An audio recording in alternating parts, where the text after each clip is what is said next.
तो हेलो बच्चों, कैसे हैं आप सब। आई होप कि आप सारे ठीक होंगे। तो लास्ट लेक्चर में हमने आपको जेनेटिक कोड के बारे में बताया था और कुछ टाइप्स ऑफ आरएनए के बारे में बताया था, क्योंकि अब हमारा जो नेक्स्ट सेक्शन है that is the protein synthesis, that is translation. तो ट्रांसलेशन पढ़ने से पहले हमने कुछ चीज़ें जानी, जैसे कि ट्रांसलेशन करने के लिए हमें बेटा एमआरएनए की रिक्वायरमेंट थी, उसके बारे में हमने समझा कि वो कैसे बनता है यूकैरियोट में। उसके बाद हमने ये देखा कि ट्रांसलेशन करने के लिए हमें अमाइनो एसिड की ज़रूरत है, तो हमने उसके लिए जेनेटिक कोड के बारे में समझा। अब ट्रांसलेशन करने के लिए उसके अलावा हमें राइबोसोम की आवश्यकता थी, उसके बारे में भी हमने समझा कि उसके स्मॉलर और लार्जर सब यूनिट्स में कौन कौन से फर्दर प्रोटीन्स होते हैं और कौन कौन से उसमें आरएनएस होते हैं। अब हमारा जो एक पार्ट रह गया है जो प्रोटीन सिंथेसिस के लिए ज़रूरी है, वो है टीआरएनए, जो कि मैंने आपको कहा था कि हम जेनेटिक कोड के बाद पढ़ेंगे। तो अगर टीआरएनए की अगर हम बात करें तो टीआरएनए जो है इसे एडेप्टर मॉलिक्यूल कहा जाता है। जब प्रोटीन सिंथेसिस स्टार्ट होती है तो यही जो टीआरएनए है ये बाइंड करेगा एमआरएनए के स्ट्रैंड के साथ प्रोटीन बनाने के लिए। तो आज का वीडियो लेक्चर इसलिए भी इंटरेस्टिंग होने वाला है क्योंकि आपको मैं ट्रांसक्रिप्शन और ट्रांसलेशन का एक एनिमेशन दिखाऊंगा, जिसमें आपको काफ़ी सारी चीज़ें क्लियर हो जाएंगी कि हमें कॉन्सेप्ट को आगे कैसे लेके जाना है। तो सबसे पहले मैं आपको वो एनिमेशन दिखाता हूँ कि एक्चुअल में वो प्रोसेस कैसे हो रहा है, क्योंकि जनरली जब हम यहाँ पे डायग्राम्स को ड्रॉ करते हैं तो बड़ी बार बच्चों को समझ में नहीं आता है कि ये प्रोसेस एक्चुअल में कैसे हो रहा है। तो पहले उस एनिमेशन से हम समझते हैं कि एक्चुअल में ट्रांसक्रिप्शन कैसे हो रही थी। तो ये मान लीजिए कि एक डीएनए का स्ट्रैंड है, तो सबसे पहले हम इस डीएनए के स्ट्रैंड पे ट्रांसक्रिप्शन कराएंगे, यानी कि डीएनए से एमआरएनए बनाएंगे। क्योंकि हम यहाँ पे जो ट्रांसक्रिप्शन आपको बता रहे हैं बेटा वो यूकैरियोटिक सेल में बता रहे हैं, तो इसलिए यहाँ पे डायरेक्टली एमआरएनए ना बन के एचएनआरएनए बनेगा जिसकी प्रोसेसिंग होगी। तो देखिए ये एक्चुअल में प्रोसेस होता कैसे है। तो सबसे पहले क्या होगा कि हमारे पास डीएनए होगा जो बेसिकली आरएनए में कन्वर्ट होगा। अब डीएनए से आरएनए ट्रांसक्रिप्शन का जो मेन एंजाइम था वो क्या था, आरएनए पॉलीमरेज, जो 3 स्टेजेस में होगा, इनिशिएशन, इलॉन्गेशन एंड टर्मिनेशन। अब जो ट्रांसक्रिप्शन थी वो प्रमोटर रीजन से स्टार्ट होती थी। तो सबसे पहले जो पॉलीमरेज है ये प्रमोटर रीजन पे बाइंड करेगा। जैसे ये प्रमोटर रीजन पे बाइंड करेगा तो इसमें हेल्प कौन करता था, इसके सिग्मा फैक्टर। अब इसके बाद क्या होगा, ये डीएनए को ओपन कर देगा। ये डीएनए को क्या कर देगा, ओपन कर देगा। जब ये डीएनए को ओपन कर देगा तो ये बन गया ट्रांसक्रिप्शन बबल। अब यहाँ पे जो पॉलीमरेज है ये क्या करता जाएगा, डीएनए के टेम्पलेट स्ट्रैंड पे आरएनए को ऐड करता जाएगा। ये देखिए इसमें आरएनए ऐड हो रहा है और जो पीछे वाला डीएनए आई मीन जो ऊपर वाला स्ट्रैंड है ये पीछे की तरफ इसके साथ बाइंड करता जाएगा। तो एक्चुअल में ये जो स्टेप है इसका बताने का मकसद ये है कि बच्चे उस चीज़ को इमेजिन नहीं कर पाते हैं कि डीएनए का स्ट्रैंड जब आरएनए बनाता है तो दूसरे वाले स्ट्रैंड का क्या होता है। तो आप यहाँ पे देखिए कि जब एक टेम्पलेट स्ट्रैंड से डीएनए के आरएनए बन रहा है तो वो आरएनए सिंथेसाइज होकर बाहर निकलता जा रहा है और डीएनए का जो स्ट्रैंड है वो वापस से क्या कर रहा है, पीछे की तरफ बॉन्डिंग। तो बेसिकली ये पॉलीमरेज आगे की तरफ मूव कर रहा है। अब उसके बाद ये कब तक चलता रहेगा, जब तक यहाँ पे क्या नहीं आ जाएगा, टर्मिनेटर। जैसे ये टर्मिनेटर के पास पहुँचेगा तो यहाँ पे जो रो फैक्टर है पॉलीमरेज के साथ बाइंड करके इस एमआरएनए को यहाँ से क्या कर देगा, सॉरी इस एचएनआरएनए को इनफैक्ट यहाँ से क्या कर देगा, रिलीज़ कर देगा। अब हमें पता था कि जो ये एचएनआरएनए है इसमें 2 तरह के कोडिंग यूनिट्स थे जिनको हम एक्सॉन्स और इंट्रॉन्स कहते थे। क्या कहते थे, एक्सॉन्स और इंट्रॉन्स कहते थे। अब हमें करना क्या है कि इन इंट्रॉन्स को यहाँ से क्या करना पड़ेगा, रिमूव करना पड़ेगा। तो बेसिकली ये वाला जो हमारे पास आरएनए है दिस इज़ एचएनआरएनए, जो हमें यूकैरियोटिक सेल में ट्रांसक्रिप्शन के बाद मिलता है। तो अब हमें इसमें से क्या करना पड़ेगा, इस इंट्रॉन को यहाँ से बाहर निकालना पड़ेगा। तो जिसे हमने पोस्ट ट्रांसक्रिप्शनल चेंजेस कहा था बेटा, जो आपको मैंने प्रीवियस लेक्चर्स में समझाया, वो वीडियो देख सकते हैं। अब पीटीएम के यानी कि पोस्ट ट्रांसक्रिप्शनल मॉडिफिकेशन के 3 स्टेप्स थे। सबसे पहले 5 प्राइम एंड पे कैपिंग होगी, उसके बाद 3 प्राइम एंड पे टेलिंग होगी, उसके बाद जो इंट्रॉन्स होगा इनको रिमूव किया जाएगा। तो कैपिंग किसकी थी, 7 मिथाइल गुआनोसिन ट्राइफॉस्फेट की, और टेलिंग किसकी होती थी, पॉलीएडिनाइलेट। अब ये दोनों स्टेप के बाद यहाँ पे आएंगे स्प्लाइसियोसोम, जिसको हमने एसएनआरएनए स्नफ्स कहा था। स्प्लाइसियोसोम क्या करेगा, इस इंट्रॉन को यहाँ से रिमूव कर देगा और एक्सॉन्स को क्या कर देगा, जोड़ देगा। तो अभी तक का जो ये पूरा का पूरा प्रोसीजर है ये न्यूक्लियस के अंदर ही हो रहा है। तो हमें न्यूक्लियस के अंदर डीएनए से क्या मिल चुका है, एमआरएनए मिल चुका है। अब ये जो एमआरएनए होगा ये न्यूक्लियस से मूव करेगा, ये न्यूक्लियस से मूव करेगा थ्रू न्यूक्लियर पोर, और न्यूक्लियस से मूव करने के बाद ये साइटोप्लाज्म में आ जाएगा। तो ये इसका साइटोप्लाज्मिक एरिया है। अब ये हमारे पास जो आरएनए आया है दिस इज एक्चुअली एमआरएनए। अब ये जो एमआरएनए होगा इस एमआरएनए के ऊपर प्रोटीन सिंथेसिस की शुरुआत होगी। तो एमआरएनए में जब प्रोटीन सिंथेसिस की शुरुआत होगी तो याद करिए जेनेटिक कोड में हमने ये बात समझी थी कि प्रोटीन सिंथेसिस जिस जगह से स्टार्ट होती है उसे स्टार्ट कोडॉन कहा जाएगा, और जहाँ पे ख़त्म होगी उसे स्टॉप कोडॉन कहा जाएगा। तो सबसे पहले क्या होगा कि यहाँ पे प्रोटीन सिंथेसिस के लिए जो स्टार्ट कोडॉन है उसको रिकॉग्नाइज करेगा राइबोसोम का स्मॉलेस्ट सब यूनिट। कौन रिकॉग्नाइज करेगा? ये जो एनिमेशन है इसमें बड़े सारे स्टेप्स नहीं बताए गए हैं। ये एनिमेशन मैं आपको इसलिए दिखा रहा हूँ ताकि जब हम मेजर प्रोसीजर पे आएंगे तो उस समय जो मैं आपको बातें बोलूँ वो आप रिमेम्बराइज कर सकें। Is that clear? तो देखिए अब इस प्रोसेस में होगा क्या, थोड़ा सा शॉर्टकट ये प्रोसेस एनिमेशन के द्वारा दिखा रहा हूँ ताकि इजीली समझ में आ जाए। तो ये एमआरएनए का स्टैंड है, अब जो क्या बनाने वाला है, प्रोटीन बनाने वाला है। तो सबसे पहले क्या होगा, ये जो एमआरएनए पे जितने भी सीक्वेंसेस लगे दे आर ऑल कोडॉन्स। तो ये जेनेटिक कोड हमने आपको बताया था कि ये सारे के सारे कोडॉन्स हैं जिसमें 61 कोडॉन्स अमीनो एसिड्स बनाते हैं और 3 इसमें स्टॉप कोडॉन है। जो प्रोटीन सिंथेसिस स्टार्ट होगी वो होगी स्टार्ट कोडॉन से। तो स्टार्ट कोडॉन पे सबसे पहले बाइंड करेगा राइबोसोम का स्मॉलर सब यूनिट। राइबोसोम का स्मॉलर सब यूनिट सबसे पहले यहाँ पे बाइंड करेगा। जैसे ही ये बाइंड करेगा, अब जो हमारा आज का पहला कॉन्सेप्ट है दैट इज़ टीआरएनए। तो होगा क्या, ये जो बेटा स्टार्ट कोडॉन है टीआरएनए इस स्टार्ट कोडॉन का अमीनो एसिड और उस कोडॉन का एंटी कोडॉन जिसे नोडॉक हमने बोला था वो यहाँ पे लेके आएगा, वो यहाँ पे लेके आएगा। इसीलिए टीआरएनए को कहा जाता है अडेप्टर मॉलिक्यूल और ट्रांसफ़र मॉलिक्यूल, क्योंकि ये क्या करेगा, ये जो हमारे पास स्टार्ट कोडॉन है इसका एंटी कोडॉन यहाँ पे लेके आएगा और ऊपर की तरफ क्या लगा होगा, इसके अमीनो एसिड। ये कैसे लगा होगा ये भी हम इस बात को समझेंगे। तो अब इसके बाद होगा क्या कि जो ये टीआरएनए है जिसको ट्रांसफ़र आरएनए हमने कहा है, ये इस एयूजी का कोडॉन का जो एंटी कोडॉन होगा उसको इसके ऊपर लेके आएगा। ये इसके साथ बाइंड कर गया। तो ये देखिए ये एयूजी है, इसका स्टॉप कोडॉन और सॉरी एंटी कोडॉन क्या है, यूएसी। अब जैसे ही ये बाइंड करेगा तो यहाँ पे राइबोसोम का स्मॉलर लार्जर सब यूनिट बाइंड कर जाएगा। अब यहाँ पे कहानी में कुछ चीज़ें आपको याद रखनी है। अब एनसीईआरटी ने जो हमारा राइबोसोम का लार्जर सब यूनिट है इसके 2 ही सब यूनिट्स को एक्सप्लेन करा है, लेकिन बेसिकली इसके होते 3 सब यूनिट है। तो ये जिस जगह पे ये टीआरएनए बाइंड करा है इसे पी साइट कहा जाता है which is called peptidyl site. उसके बाद जो नेक्स्ट साइट है लार्जर सब यूनिट की इसे कहा जाता है ए साइट, जिसे अमाइनो असाइल साइट कहा जाता है। आप इसको एक्सेप्टर साइट भी कह सकते हैं। और ये वाली जो साइट है जो एनसीईआरटी मेंशन नहीं करती है इसे ई साइट कहा जाता है which is called exit site. तो हम इन 2 के बारे में डिस्कस करेंगे जब प्रोसेस को पढ़ेंगे, लेकिन आपको ये बात दिमाग में रखनी है। अब होता क्या है कि यहाँ पे इस समय जो पी साइट है यहाँ पे टीआरएनए अमीनो एसिड को लेके बैठा हुआ है। अब क्योंकि प्रोटीन बनाने के लिए हमें इन अमीनो एसिड्स को क्या करना पड़ेगा, जोड़ना पड़ेगा। तो अब क्या होगा, जो नेक्स्ट हमारा कोडॉन होगा वहाँ पे नेक्स्ट वाला टीआरएनए आएगा। एक बात और आप टीआरएनए में समझेंगे कि जब टीआरएनए के ऊपर अमीनो एसिड होगा तो इसे चार्ज टीआरएनए कहा जाएगा। क्या कहा जाएगा, चार्ज टीआरएनए कहा जाएगा। तो टीआरएनए को चार्ज करने का मतलब ये है कि टीआरएनए के साथ क्या जोड़ना है, अमीनो एसिड जोड़ना है। उसके लिए पहले हमें अमीनो एसिड को भी क्या देनी पड़ती है, एनर्जी देनी पड़ती है। इस प्रोसेस को भी हम एक्सप्लेन करेंगे ड्यूरिंग ट्रांसलेशन। अब इसके बाद क्या होगा बेटा कि ये जो हमारा लार्जर सब यूनिट है, जैसा कि मैंने क्या बताया कि इसकी 3 साइट्स हैं। सबसे पहली जो इसकी साइट जहाँ पे ये टीआरएनए इस समय बैठा हुआ है इसे पी साइट कहा जाएगा। इसके साथ वाली को ए साइट कहा जाएगा।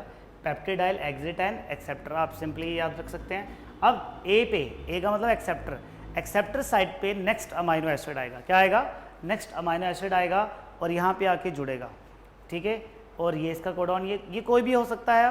अब जैसे यहाँ पे जुड़ेगा तो क्या होगा, इन दोनों के बीच में पेप्टाइड बॉन्ड बनेगा। ये पेप्टाइड बॉन्ड बनाने के लिए हम एक एंजाइम का नाम पढ़ेंगे, पेप्टिडाइल ट्रांसफरेज। ये आपको हम प्रोसेस में बताएंगे।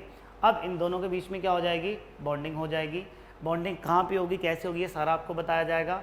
अब होगा क्या कि जैसे ही ये अमीनो एसिड इसके साथ बाइंड करा, अब ये जो टीआरएनए है ये क्या हो गया है, अनचार्ज। अब ये टीआरएनए जो है ये ई साइड पे जाके यानी कि एग्जिट साइड पे जाके यहाँ से बाहर चला जाएगा, और जो ए साइड पे अमीनो एसिड था और वो कहाँ पे आ जाएगा, पी साइड पे। तो ये प्रोसेस कब तक चलता रहेगा, जब तक क्या नहीं आ जाएगा, स्टॉप कोडॉन। जब तक क्या नहीं आ जाएगा, स्टॉप कोडॉन। तो जैसे ही स्टॉप कोडॉन आएगा तो हमारा ये देखिए, अब ये टीआरएनए अनचार्ज है, ये बाहर चला गया। अब ये प्रोसीजर चलता रहेगा तब तक जब तक क्या नहीं आ जाएगा, स्टॉप कोडॉन। क्योंकि जो टीआरएनए है ये स्टॉप कोडॉन को रिकॉग्नाइज नहीं कर सकता है, या इसके पास स्टॉप कोडॉन का कोई भी एंटी कोडॉन नहीं होगा, ये भी हम समझेंगे। तो जैसे ही स्टॉप कोडॉन आएगा, एक रिलीज स्ट्रक्चर यहाँ पे आके बाइंड करेगा, जो सबसे पहले इस पॉलीपेप्टाइड चेन यानी कि प्रोटीन को यहाँ से रिलीज़ करा देगा, और उसके बाद ये पूरा का पूरा larger smaller tRNA release factor सारे के सारे यहाँ से क्या हो जाएंगे, रिलीज़ हो जाएंगे, और ये जो प्रोटीन है ये साइटोप्लाज्म में रिलीज़ हो जाएगा। तो ये बेटा आज का हमारा एक छोटा सा कॉन्सेप्ट था, इसमें मैंने थोड़ा सा आपको ट्रांसक्रिप्शन के बारे में बताया। अब आज जो हम पढ़ने वाले हैं टीआरएनए, क्योंकि ये इस वीडियो को दिखाने का मकसद ये था कि आपके माइंड में वो चीज़ें सारी सेटल हो जाएं, ताकि जब हम प्रोसेस पढ़ें तो आपको कोई भी प्रॉब्लम ना आए। तो अब हम चलते हैं बेटा अपने आज के पहले कॉन्सेप्ट पे, जो है टीआरएनए।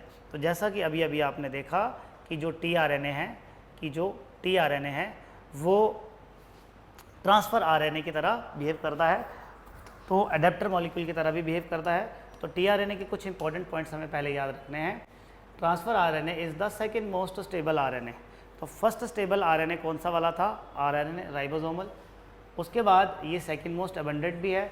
अब ऑब्वियसली टीआरएनए की सिंथेसिस, जब शुरू में हमने पिछले लेक्चर में आपको ये बताया था कि इसकी सिंथेसिस न्यूक्लियस में होती है, यूकैरियोट में, और प्रोकैरियोट में कहाँ होती है, साइटोप्लाज्म में। एक्टिविटी की अगर बात करें तो टीआरएनए, क्योंकि जो प्रोटीन सिंथेसिस है वो whether it is prokaryote whether it is eukaryote, ये दोनों में कहाँ पे होती है, साइटोप्लाज्म में ही होती है। तो दोनों में एक्टिविटी भी सेम लोकेशन पे है। उसके बाद अगर डिस्कवरी की बात करें तो सबसे पहले टीआरएनए डिस्कवर हुआ था, उसके बाद जेनेटिक कोड, ये आप एक एडिशनल इन्फॉर्मेशन याद रख सकते हैं। अब टीआरएनए की अगर बात करें तो ये जेनेटिक कोड को रीड करता है except stop codon. Very very important, very. तो अभी मैंने बताया कि जैसे ही स्टॉप कोडॉन आता था तो टीआरएनए के पास उसका एंटी कोडॉन नहीं था। उसके अलावा ये एक अडेप्टर मॉलिक्यूल की तरह भी काम करता है, और ये कॉन्सेप्ट किसने दिया था, ये कॉन्सेप्ट दिया था क्रिक ने। ये भी बहुत इंपॉर्टेंट एमसीक्यू है जो एनसीईआरटी मेंशन करती है। अब अगर हम बात करें कि टीआरएनए बनता कहाँ से, तो ऑब्वियसली टीआरएनए को बनाने वाला भी कौन है, डीएनए। टीआरएनए को बनाने वाला भी कौन है, डीएनए। अब हमने एक बात शुरू में समझी थी कि जब हम डीएनए और आरएनए के स्ट्रक्चर को कंपेयर करते थे तो वहाँ पे इस बात को समझते थे कि डीएनए में ए की पेयरिंग होती है टी के साथ और सी की पेयरिंग होती है जी के साथ। उसके बाद हम ये देखते थे कि जो आरएनए है उसमें ए की पेयरिंग होती है यू के साथ, सी की पेयरिंग होती है जी के साथ। लेकिन उस समय ये बात आपको शायद समझ ना आई होगी कि आरएनए तो सिंगल स्टैंडर्ड होता है, तो फिर इसमें बेस पेयरिंग कैसे हो सकती है। तो अब इस स्ट्रक्चर से हम इस बात को बताएंगे कि किस तरीके से आरएनए में भी बॉन्डिंग हो सकती है। तो सबसे पहली बात, तो डीएनए से जो डायरेक्टली पहले आरएनए बनेगा, टीआरएनए बनेगा, उसका जो सबसे पहला स्ट्रक्चर बनेगा उसे प्राइमरी स्ट्रक्चर कहा जाता है, जो कि एकदम कैसा होगा, स्ट्रेट। जो कि एकदम कैसा होगा, स्ट्रेट, एकदम स्ट्रेट स्ट्रक्चर होगा। अब देखिए, क्योंकि ये जो प्राइमरी स्ट्रक्चर है अब ये किस में कन्वर्ट होने वाला है, सेकेंडरी स्ट्रक्चर में। तो आप ऐसे समझ लीजिए कि आपके पास एक बहुत बड़ा, जैसे कि ये देखिए, तो बच्चों थोड़ा टेक्निकल प्रॉब्लम के कारण हम पिछले लेक्चर को थोड़ा बीच में ही वो हमारा थोड़ी प्रॉब्लम आ गई थी, तो आज हम उसको आगे स्टार्ट करेंगे। तो लास्ट लेक्चर में हम बात कर रहे थे, इससे पहले हम बात कर रहे थे टीआरएनए की। तो टीआरएनए में मैंने आपको प्राइमरी स्ट्रक्चर के बारे में बताया था। तो अब हम बात करेंगे इसके सेकेंडरी स्ट्रक्चर की। तो प्राइमरी स्ट्रक्चर से ही क्योंकि डिराइव हुआ है सेकेंडरी स्ट्रक्चर, तो जैसा कि मैंने क्या बताया कि जो टीआरएनए है वो अल्टीमेटली कहाँ से बन रहा था, डीएनए से बन रहा था।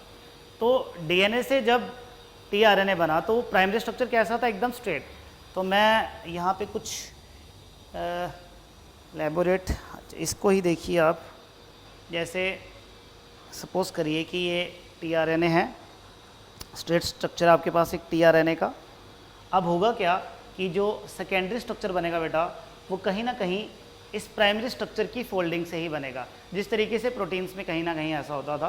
तो अब होगा क्या कि जैसे जिस तरीके से इसका 5 प्राइम एंड है और ये इसका 3 प्राइम एंड है, तो यही स्ट्रक्चर जो है ये फोल्ड करके सेकेंडरी स्ट्रक्चर बनाएगा। तो सेकेंडरी स्ट्रक्चर में हमें टोटल 5 लूप्स देखने को मिलेंगे। कितने लूप्स देखने को मिलेंगे? 5 लूप्स देखने को मिलेंगे, जिसमें एक्स्ट्रा लूप भी होगा एक। तो ये सबसे पहला लूप होगा। आप देखिए, आप थोड़ा सा इमेजिन करिए कि ये प्राइमरी स्ट्रक्चर यहाँ से फोल्ड होना शुरू हो रहा है, तो ये इसका पहला लूप है, ये इसका दूसरा लूप है, ये इसका तीसरा लूप है, ये इसका फोर्थ वाला लूप है, और जो फिफ्थ लूप है इसको एक्स्ट्रा लूप कहा जाता है या इसको एक्स्ट्रा आर्म भी कहा जाता है। तो टेक्निकली देखा जाए तो लूप 4 ही हैं, अगर ऐसे ओवरऑल देखा जाए तो 5 हम बोल सकते हैं विद एक्स्ट्रा। अब ये इसका 5 प्राइम एंड और ये कौन सा है? इसका 3 प्राइम एंड। अब इसमें हो क्या रहा है कि इसमें जो आपको ये स्ट्रेट स्ट्रक्चर नज़र आ रहा है इसे स्टेम पार्ट कहा जाता है, और जो आगे से आपको कर्व्ड नज़र आ रहा है इसको लूप पार्ट कहा जाता है। तो इसका जो सबसे पहला लूप है इसमें इसकी 3 प्राइम एंड पे जुड़ता है अमाइनो एसिड, इसलिए इसको अमाइनो एसिड एक्सेप्टर लूप भी कहा जाता है। उसके बाद जो इसका सेकेंड लूप है इसे कहा जाता है डी लूप। यहाँ पे एंजाइम बाइंड करता है जो हमें ट्रांसलेशन के लिए चाहिए होते हैं। उसके बाद जो इसका थर्ड वाला लूप है यहाँ पे होगा एंटीकोडॉन। अब क्योंकि मैंने क्या बताया कि प्रोटीन सिंथेसिस के समय जो tRNA है वो mRNA के ऊपर जाके बाइंड करेगा, तो क्योंकि जो स्टार्ट कोडॉन है वो है मेथियोनिन AUG, तो ये क्या करता है अपने 3 प्राइम एंड पे उस अमाइनो एसिड को लेके आएगा, और इसका जो एंटीकोडॉन लूप होगा जिसे नोट डॉक भी कहा जाता है, ये उसी अमाइनो एसिड का एंटीकोडॉन यहाँ पे लेके आएगा। जैसे मिसाल के तौर पे AUG ये है मेथियोनिन का, तो इसका एंटीकोडॉन क्या हो जाएगा? UAC, ये इस लूप पे प्रेजेंट होगा। उसके बाद जो इसका फोर्थ लूप होगा it will be the site for ribosome binding, यहाँ पे क्या बाइंड करेगा? राइबोसोम। लेकिन यहाँ पे बेटा ध्यान देने वाली बात ये है कि सेकेंडरी स्ट्रक्चर जो होता है, या अगर कोई भी ऐसा स्ट्रक्चर जो प्राइमरी सेकेंडरी और टर्शियरी तीनों स्ट्रक्चर्स बनाए, उसमें सेकेंडरी स्ट्रक्चर जो है वो ऑपरेशनल नहीं होता है, यानी कि वो फंक्शनल नहीं होता है। इसीलिए जो सेकेंडरी स्ट्रक्चर है ये कन्वर्ट होता है टर्शियरी स्ट्रक्चर में। तो प्राइमरी स्ट्रक्चर जैसा कि मैंने आपको बताया कि ये स्ट्रेट था, सेकेंडरी स्ट्रक्चर जो है ये क्लवर लीफ की तरह नज़र आता है, और जो इसका टर्शियरी स्ट्रक्चर है it looks like inverted L shape. जो कैसा नज़र आता है? इन्वर्टेड एल शेप की तरह नज़र आता है। तो ये tRNA के हमारे पास 3 स्ट्रक्चर्स हैं, प्राइमरी, सेकेंडरी एंड टर्शियरी। अगर आप टर्शियरी स्ट्रक्चर को देखें तो NCERT में टर्शियरी स्ट्रक्चर कुछ इस तरीके से दिया है, तो बड़े सारे बच्चे इसको देख के कंफ्यूज हो जाते हैं। तो ये कुछ इस तरीके का स्ट्रक्चर है, इन्वर्टेड एल शेप, जहाँ पे इसकी 3 प्राइम एंड पे ये अमाइनो एसिड को लेके आएगा और नीचे उस पर्टिकुलर अमाइनो एसिड का एंटीकोडॉन होगा। अब देखिए यहाँ पे ध्यान देने वाली बात क्या ये है कि यहाँ पे लिखा है AUG। तो बड़ी बार नीट में भी ये सवाल किया जाता है कि बताइए जो AUG है ये किसके लिए tRNA यहाँ पे कौन से वाले अमाइनो एसिड को लेके आ रहा होगा। तो बड़े सारे बच्चे यहाँ पे मेथियोनिन लगा देते हैं, लेकिन ये मेथियोनिन नहीं है, ये कोई और अमाइनो एसिड है जो UAC के लिए कोड करता है। आप मुझे कमेंट बॉक्स में बताइएगा कि UAC जो है वो कौन से अमाइनो एसिड के लिए कोड करता है, और AUG जो है उसका एंटीकोडॉन है। अब हमने जो ट्रांसलेशन पढ़ना था, या जो ट्रांसलेशन का प्रोसेस था, उसके लिए जितनी भी एसेंशियल रिक्वायरमेंट्स थी अब वो सारी की सारी पूरी हो चुकी हैं। अब हमारा जो अगला प्रोसीजर है वो है प्रोटीन बनाना। तो mRNA हमने पढ़ लिया, tRNA हमने पढ़ लिया, राइबोसोम के बारे में हमने पढ़ लिया। अब हम चलेंगे अपने मेन प्रोसेस पे। जैसा कि मैंने आपको पहले वीडियो दिखाया कि वीडियो में सबसे पहले mRNA पे स्मॉलर सब यूनिट जुड़ेगा राइबोसोम का, उसके बाद चार्ज tRNA आएगा, उसके बाद जो है वो राइबोसोम का लार्जर सब यूनिट आएगा जिसकी डिफरेंट साइट्स होंगी। तो यहाँ पे एक पॉइंट मैं आपको यहाँ पे आपके साथ शेयर करना चाहता हूँ, बड़ा इंपॉर्टेंट पॉइंट है कि अगर हम tRNA के स्ट्रक्चर को देखें तो tRNA के स्ट्रक्चर में हमने क्या देखा कि यहाँ पे स्टेम पार्ट थी और यहाँ पे लूप पार्ट था। तो बेटा जो स्टेम पार्ट होता है यहाँ पे ये कॉम्प्लीमेंट्री बेस पेयरिंग करता है, और जो इसका लूप पार्ट होता है यहाँ पे कोई भी कॉम्प्लीमेंट्री बेस पेयरिंग नहीं होती है।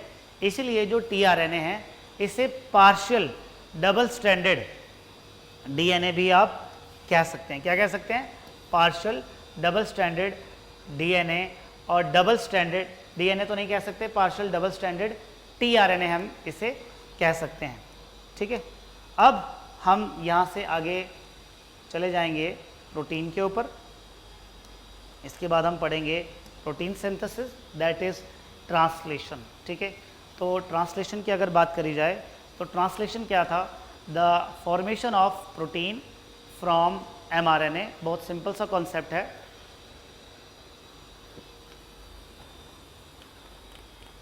तो प्रोटीन सिंथेसिस की अगर बात करें तो प्रोटीन सिंथेसिस यूकैरियोट में भी होती है और प्रोकैरियोट में भी होती है। अब क्योंकि प्रोटीन बनाने के लिए यूकैरियोट में हमने ये देखा कि जो राइबोसोम, यानी कि राइबोसोम जब mRNA के साथ अटैच करेगा तो उस mRNA को यूकैरियोट में न्यूक्लियस से बाहर आना पड़ेगा, लेकिन प्रोकैरियोट में ऐसा कुछ नहीं होता है। तो अल्टीमेटली कंक्लूजन हम ये निकाल सकते हैं कि अगर ट्रांसलेशन की लोकेशन की बात करें तो वो दोनों की दोनों साइटोप्लाज्म में ही होती हैं, whether it is prokaryote whether it is eukaryote. तो ये एक इम्पॉर्टेंट पॉइंट आपको याद रखना है। अब हम चलते हैं ट्रांसलेशन के बेसिक प्रोसीजर पे। तो बेसिक प्रोसीजर की अगर हम बात करें तो जैसा कि मैंने आपको क्या बताया कि ट्रांसलेशन के लिए हमें सबसे पहले mRNA चाहिए है। उस mRNA पे राइबोसोम का स्मॉलर सब यूनिट जुड़ेगा और उस स्मॉलर सब यूनिट के स्टार्ट कोडॉन पे tRNA एक अमाइनो एसिड को लेके आएगा। लेकिन tRNA के ऊपर अमाइनो एसिड को लगाने के लिए हमें कुछ कॉन्सेप्ट यहाँ पे समझने पड़ेंगे। तो ट्रांसलेशन का जो सबसे पहला स्टेप होगा that will be the charging of tRNA, that will be the charging of tRNA। तो चार्जिंग ऑफ tRNA को हम एक अलग स्लाइड से समझते हैं कि चार्जिंग ऑफ tRNA का बेसिक कॉन्सेप्ट क्या है। तो जैसा कि मैंने क्या बताया कि जो tRNA था बेटा, इसका स्ट्रक्चर कैसा था? इन्वर्टेड एल शेप, जिसके 3 प्राइम एंड पे आके जुड़ेगा हमारा अमाइनो एसिड। अब इसमें बात ये थी कि जब tRNA के ऊपर कोई भी अमाइनो एसिड नहीं लगा है तो इसे अनचार्ज्ड, क्या बोला बेटे? इसे अनचार्ज्ड कहा जाएगा। क्या कहा जाएगा इसे? इसे अनचार्ज्ड tRNA कहा जाएगा। क्या कहा जाएगा इसे? अनचार्ज्ड tRNA इसे कहा जाएगा। जैसे ही इस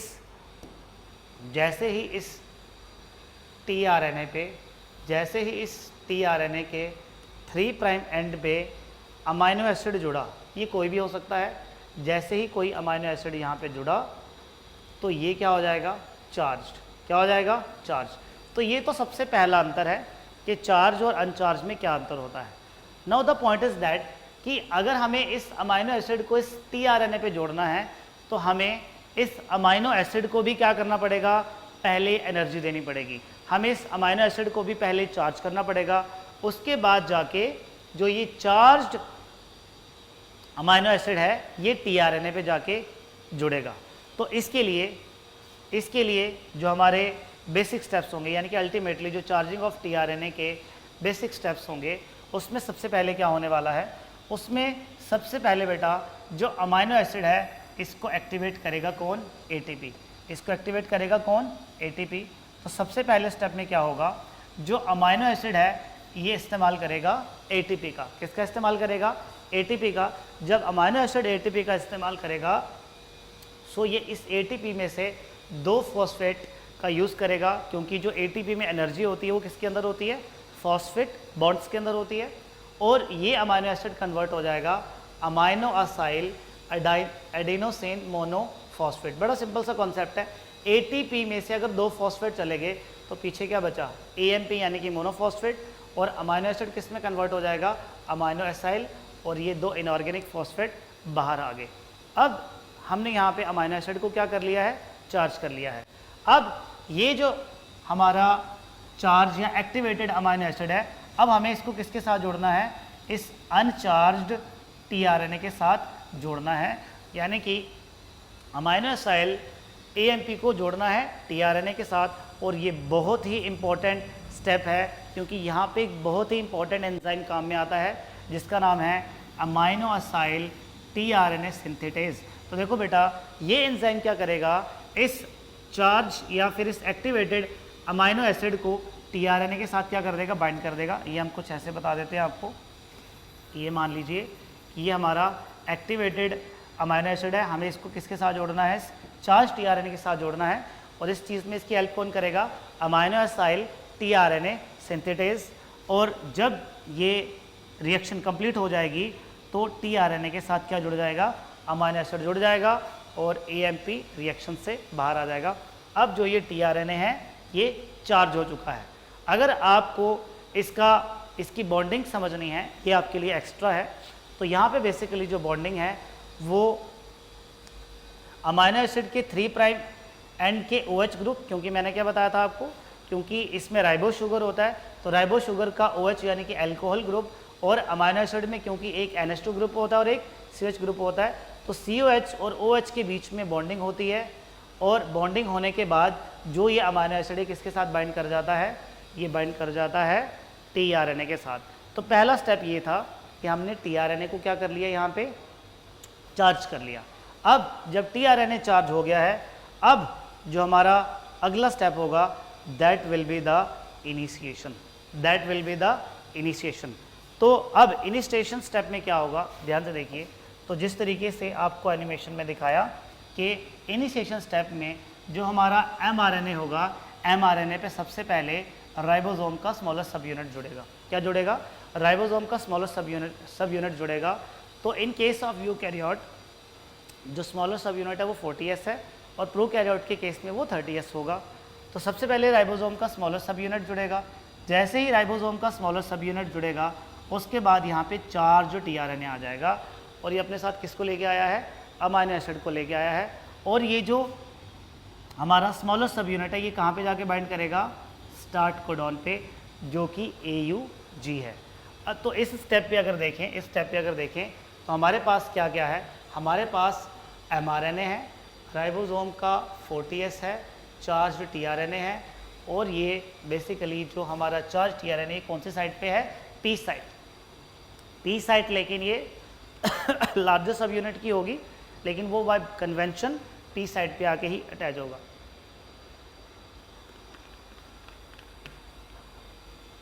अब आगे देखिए आप, अब इसके बाद क्या होगा कि जैसे टीआरएनए वहाँ पे जुड़ेगा तो राइबोसोम का जो लार्जेस्ट सब यूनिट है वो इसके साथ बाइंड कर जाएगा। जैसे राइबोसोम का स्मॉलेस्ट सब यूनिट, तो यूकैरियोट के केस में लार्जेस्ट सब यूनिट कौन सा होता है, 60S, और प्रोकैरियोट के केस में वो 50S होता है। अब ये जो हमारा कॉम्प्लेक्स बना है इसे कहा जाएगा इनिशिएशन कॉम्प्लेक्स। तो इस पॉइंट पे यानी कि जो इनिशिएशन कॉम्प्लेक्स होगा, इस समय हमारे पास एमआरएनए है, स्मॉलेस्ट सब यूनिट, लार्जेस्ट सब unit, activated charge tRNA, P site and A site. तो ये हमारा हो गया इनिशिएशन। तो इनिशिएशन स्टेप में हमने देखा कि किस तरीके से जो राइबोसोम, टीआरएनए और राइबोसोम का जो लार्जेस्ट सब यूनिट है वो वहाँ पे आके क्या करा, अटैच करा। अब हमें करनी है इलोंगेशन। तो इलोंगेशन स्टेप में क्या होगा कि जो राइबोसोम की ए साइट है, ए साइट क्या है, इसे कहा जाएगा अमाइनो एसाइल साइट। क्या कहा जाएगा, अमाइनो एसाइल साइट। और जो पी साइट है जिसको हमने कहा पेप्टिडाइल साइट, जिसको हमने क्या कहा, पेप्टिडाइल साइट, इस साइट पे पेप्टाइड बॉन्ड बनता है। अब इस साइट पे क्या होगा बेटा, जो नेक्स्ट चार्ज्ड टीआरएनए आएगा, जो नेक्स्ट चार्ज टीआरएनए आएगा वो इस साइट पे आगे बाइंड करेगा। अब देखिए बेटा, जो मैंने नीचे यहाँ पे कोडिंग लिखी हुई है, आप भी एग्जाम में बिल्कुल ऐसे ही लिखिए क्योंकि याद करना ज़्यादा सिंपल है। पहले आप स्टार्ट कोडॉन लगा दीजिए, फिर AAA, GGG, CCC, UU और लास्ट में एक स्टॉप कोडॉन आप लगा दीजिए ताकि आपको याद करने में प्रॉब्लम ना आए। तो हमें क्या करना है, अब जो AAA का जो एंटी कोडॉन होगा वो यहाँ पे आएगा ए साइट पे, और जो टीआरएनए होगा वो इस AAA का जो पर्टिकुलर अमाइनो एसिड होगा वो यहाँ पे लेके आएगा। Is that clear? इसीलिए ए साइट को कहा जाता है अमाइनो एसाइल साइट, और इसको आप अपनी कन्वीनियंस के लिए ऐसे भी बोल सकते हैं amino acid acceptor site, amino acid acceptor site. अब हमारा जो सेकंड स्टेप होगा that will be the elongation. अब एलोंगेशन में क्या होगा, ध्यान से देखिए जरा। सो एलोंगेशन स्टेप में क्या होगा, देखिए जरा। अब एलोंगेशन स्टेप में क्या होगा बेटा कि जो ए साइट होगी यहाँ पे नेक्स्ट चार्ज टीआरएनए आएगा। क्या होगा? नेक्स्ट चार्ज टीआरएनए आएगा। उसके बाद जब नेक्स्ट चार्ज टीआरएनए आएगा तो ये जो दोनों अमाइनो एसिड्स हैं इनके बीच में पेप्टाइड बॉन्ड बनेगा। इनके बीच में क्या बनेगा? Peptide bond. और इन दोनों अमाइनो एसिड्स के बीच में पेप्टाइड बॉन्ड कौन सा वाला एंजाइम बनाएगा? उस एंजाइम का नाम है पेप्टिडाइल ट्रांसफरेज। क्या नाम है बेटा?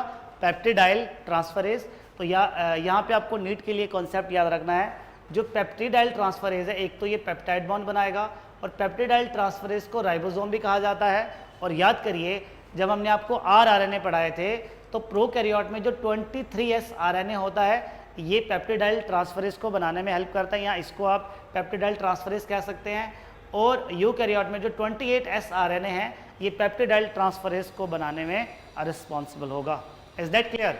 तो इलॉन्गेशन स्टेप में अब क्या होगा? जैसे यहाँ पे पेप्टाइड बॉन्ड बनेगा तो ये जो राइबोसोम है ये आगे की तरफ क्या करेगा? मूव करेगा। तो सबसे पहले देखिए, सबसे पहले जब इन दोनों के बीच में पेप्टाइड बॉन्ड बनेगा तो ये वाला जो अमाइनो एसिड है ये उठ के यहाँ पे आ जाएगा और ये वाला जो टीआरएन है ये क्या हो गया? अनचार्ज। ये क्या हो गया? अनचार्ज। ये इस साइड से बाहर निकल जाएगा। वीडियो में मैंने आपको एक एक्स्ट्रा साइड दिखाई थी, इस साइड, क्योंकि एनसीईआरटी में मेंशन नहीं है तो हम उसको यहाँ पे नहीं लिखेंगे। तो ये जो अनचार्ज टीआरएन है यहाँ से बाहर चला जाएगा। अब होगा क्या कि ये राइबोसोम आगे मूव करेगा। जैसे ही ये राइबोसोम आगे मूव करेगा तो ये जो AUG है ये पीछे रह जाएगा और बेसिकली जो A साइट है अब वो ट्रिपल G यानी कि नेक्स्ट कोडॉन पे आ जाएगी और जो P साइट वाला जो A साइट होगी ये आगे शिफ्ट कर जाएगी और P साइट जो है वो A साइट पे क्या हो जाएगी? शिफ्ट हो जाएगी, कुछ इस तरीके से। तो देखो हमने यहाँ पे क्या किया, अब जो A साइट पे अमाइनो एसिड था यानी कि जो A साइट थी वो अब आगे मूव कर गई और A साइट वाला जो अमाइनो एसिड है वो कहाँ मूव कर गया? अब P साइट पे। कहाँ मूव कर गया? P साइट पे मूव कर गया। ये जो स्टार्ट कोडॉन है अब पीछे रह गया। तो सेकंड स्टेप में जो इलॉन्गेशन स्टेप में ये आगे की डायरेक्शन में चलता रहेगा। ये कब तक चलता रहेगा? जब तक क्या नहीं आ जाएगा? Stop codon. जब तक क्या नहीं आ जाएगा बेटा? जब तक क्या नहीं आ जाएगा? Stop codon. तो ये देखिए अब इलॉन्गेशन कब तक करते रहनी है आपको? जब तक क्या नहीं आ जाएगा? तो ये देखो ये जो राइबोसोम है ये अब आगे मूव कर चुका है। कहाँ पे? ट्रिपल U साइड पे। जैसे ही ये स्टॉप कोडॉन के बिल्कुल पास होगा तब तक क्या होती रहेगी? यहाँ पे इलॉन्गेशन। तो देखो हमने यहाँ पे सीक्वेंस वाइज यहाँ पे अमाइनो एसिड जोड़ दिए हुए हैं। अब ये कब तक जुड़ता रहेगा? जब तक क्या नहीं आएगा बेटा? Stop codon. जैसे ही स्टॉप कोडॉन आएगा तो क्योंकि जो टीआरएनए है वो स्टॉप कोडॉन को रिकॉग्नाइज नहीं कर सकता है तो यहाँ पे आके एक रिलीज फैक्टर जुड़ेगा। ये रिलीज फैक्टर सबसे पहले इस पॉलीपेप्टाइड चेन को रिलीज कर देगा। उसके बाद राइबोसोम के दोनों सब यूनिट्स भी वहाँ से क्या कर जाएंगे? डिसोसिएट। तो टर्मिनेशन के दौरान क्या होगा? देखिए ज़रा, टर्मिनेशन के दौरान क्या होगा? टर्मिनेशन के दौरान वहाँ पे आके एक रिलीज फैक्टर जुड़ेगा। क्या जुड़ेगा बेटा? एक रिलीज फैक्टर जुड़ेगा। और रिलीज फैक्टर कहाँ पे जुड़ेगा? रिलीज फैक्टर जुड़ेगा उसके, यहाँ पे थोड़ा गलत हो गया है, एक मिनट रुकिए ज़रा। जो बेटा रिलीज फैक्टर है वो, इसको मैं स्टॉप कोड ऑन कर देता हूँ, UAA, इसको लिख लीजिए आप UAA, ठीक है। स्टॉप कोड ऑन पे आके रिलीज़ हो जाएगा। तो सबसे पहले पॉलीपेप्टाइड चेन रिलीज़ होगी, उसके बाद लार्जर और स्मॉलर सब यूनिट डिसोसिएट कर जाएंगे और उसके बाद जो अनचार्ज टीआरएनए ये तो ऑलरेडी ही हमने क्या कर दिया हुआ था, यहाँ से रिलीज़ कर दिया हुआ था, राइट। ये देखिए इस वाले डायग्राम में है, वो पहली वाली थोड़ी गलत हो गई। ये देखिए जैसे ही स्टॉप कोड ऑन पे आएगा यहाँ पे आके रिलीज फैक्टर जुड़ेगा और रिलीज फैक्टर जुड़ते ही सबसे पहले पॉलीपेप्टाइड रिलीज़ होगा, उसके बाद लार्जर और स्मॉलर सब यूनिट रिलीज़ हो जाएंगे और टीआरएन जो अनचार्ज था वो तो पहले से ही क्या हो चुका था, रिलीज़ हो चुका था। तो टर्मिनेशन में कुछ इंपॉर्टेंट पॉइंट्स आपको याद रखने हैं और कुछ इंपॉर्टेंट पॉइंट्स उसके अलावा।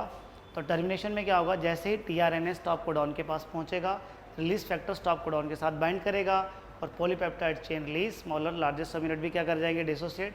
अब जो प्रोटीन बना है, प्रोटीन बनने की डायरेक्शन क्या होगी, 5 प्राइम टू 3 प्राइम।